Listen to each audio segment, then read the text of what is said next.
Girl never imagined that being too pretty alone would make the school bully hate her. Right after class, Lisa deliberately threw Jenny's manga onto the floor. She even kept mocking Jenny non-stop. At first, Jenny tried to ignore them, but Lisa clearly had no intention of letting her off that easily. The next second, Jenny finally snapped. She swung a hard punch straight at Lisa's face. Jack, standing nearby, was completely stunned. Seeing this made Jack remember the first time he met Jenny at the train station yesterday. She had been caught in the rain, completely soaked, and Jack couldn't help glancing at her a few extra times. As a result, Jenny immediately mistook him for some kind of creep. Trying to apologize, Jack handed her the umbrella in his hand, but Jenny thought he was just trying to hit on her. Jack quickly explained that he was only worried she'd catch a cold if she stayed in the rain too long. After hearing that, Jenny finally lowered her guard. As the two kept talking, they unexpectedly discovered that neither of them had parents. Soon after, Jenny offered to borrow Jack's umbrella. Believing that borrowed things should always be returned, Jenny exchanged email addresses with Jack. At the time, neither of them realized that this umbrella would become the beginning of a brand new chapter in their lives. It turned out that Jack had been living in this small town with his father, but his father was a hopeless alcoholic. Even daily meals had to be taken care of by Jack himself, and whenever something upset him, his father would lash out and beat or scream at him. That day, the moment Jack returned home, his drunken father suddenly pinned him against the wall. Faced with his father's endless abuse, Jack didn't fight back at all, because deep down, he believed everything his father said was true. The truth was, Jack once had a little sister. Back then, the two of them had a huge argument over something completely trivial, but unexpectedly, his sister died beneath a tree because of it. Later, Jack learned that she had gone there to catch a giant beetle as a gift to make up with him,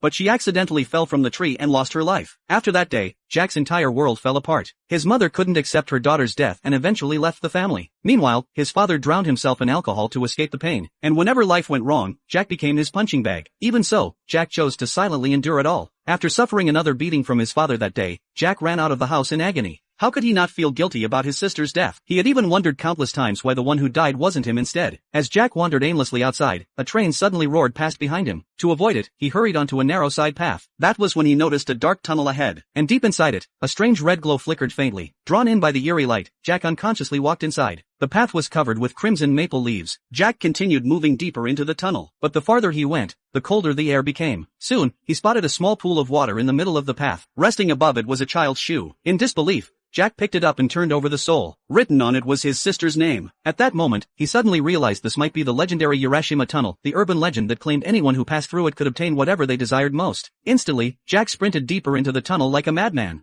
as if, as long as he kept running forward, he would be able to see his sister again. But suddenly, a parrot slammed directly into his face. At first, Jack was confused about why a parrot would appear in a place like this. But then he remembered this parrot was the pet he and his sister used to raise together. But that bird had died years ago. Jack slowly looked ahead into the endless tunnel, and in that instant, an indescribable fear surged through his heart.